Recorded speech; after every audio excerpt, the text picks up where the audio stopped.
प्रवेश वर्मा रेस में सबसे आगे लग रहे हैं आप? नहीं, ऐसा नहीं है। प्रवेश वर्मा को जब बीजेपी ने अपनी चुनाव लिस्ट घोषित नहीं भी की थी तो प्रधानमंत्री ने फोन करके बोल दिया था कि आप नई दिल्ली से चुनाव लड़ेंगे। तो उस के आधार पे लोग कहते थे कि प्रवेश वर्मा फेवरेट है। लेकिन बीजेपी को आगे का चुनाव देखना है, बिहार का चुनाव देखना है।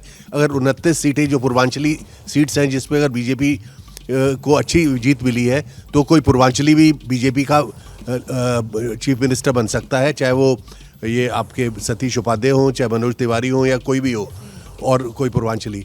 और जो है कि अगर सिख वो कर रहे हैं, 3 सिक्स जीते हैं, अरविंदर सिंह लवली, तरविंदर मारवा और मनजिंदर सिरसा, इनमें से भी कोई आ सकता है। प्रवेश वर्मा है रेस में, इसमें कोई दो राय नहीं है, लेकिन बीजेपी इसका तय करेगी थोड़े दिनों के बाद। लेकिन आशीष, देखा जाए सबसे ज्यादा उत्साह में तो प्रवेश वर्मा के ही कार्यकर्ता हैं और घर पर पूरा जश्न मनाया जा रहा है। कह रहे हैं मुख्यमंत्री तो ये बनेंगे केजरीवाल को हराए हैं। देखिए और केजरीवाल अगर पहली बार हारे हैं तो उसका श्रेय तो प्रवेश वर्मा को ही मिलेगा। दो बातें कहना चाहता हूँ। देवांग जी बिल्कुल ठीक कह रहे थे कि इस तरह से इतने बड़े नेता अमित शाह किसी को पहले ही दिन नतीजे अभी आए और तुरंत बुलाते नहीं है।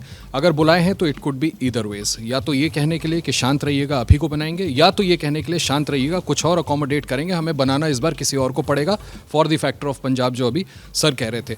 दूसरी बात मैं ये कहना चाहता हूँ कि देखिए ये भी संभव है, आप बिल्कुल ठीक कह रही हैं चित्रा, कि इतनी बड़ी विक्ट्री अरविंद केजरीवाल जो कि सबसे sharp political opponent prime minister Modi के, हो सकता है प्रधानमंत्री मोदी खुद इतने ग्रेटफुल फील करें कि उनको लगे कि नहीं, दिस मैन डिजर्व्स और इनको बनाना चाहिए। बिल्कुल। और जिस तरह की लड़ाई भी प्रवेश वर्मा की ओर से लगातार लड़ी गई, आपको लग रहा है कि रेस में सबसे आगे है? देखिए, रेस में कौन आगे है मैं तो नहीं जानता, लेकिन मैं एक चीज आपको बताता हूँ। अगर आप रमेश विधुड़ी तो लेकिन पिछड़ गए ना, उन्हीं को कहा जाता था कि वही बनाएगी बीजेपी, अगर जीतेंगे तो देखिए बेचारे हार गए।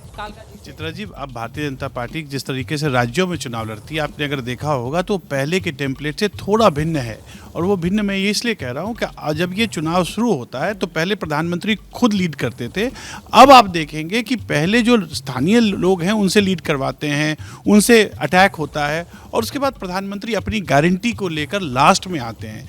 तो होता ये है कि जैसे खास करके दिल्ली में जो हुआ, जो एक फ्रीबी का मॉडल था उनका, जिसको supposedly Delhi model of governance कहा जाता था, उस मॉडल को पहले उन्होंने उसकी जितनी कमियां थी वो निकाल दी। दिल्ली में जितना कुप्रशासन था उसको स्थापित कर दिया, और बाद में आपने देखा कि वो एक गारंटी आई, एक बजट भी आया और अन्य प्रकार की चीज़ें आई, तो उसकी जो क्रेडिबिलिटी है जनमानस में वो बहुत एक्सेप्ट होता है। आप ये समझिए कि अभी प्रवेश वर्मा की जीत ये भी दिखा रही है कि वो एनडीएमसी एरिया है। अगर एनडीएमसी एरिया में लोगों में रोष था तो इसका मतलब आप समझ लीजिए कि उत्तरी दिल्ली, दक्षिणी दिल्ली, पूर्वी दिल्ली में कितना रोष रहा होगा।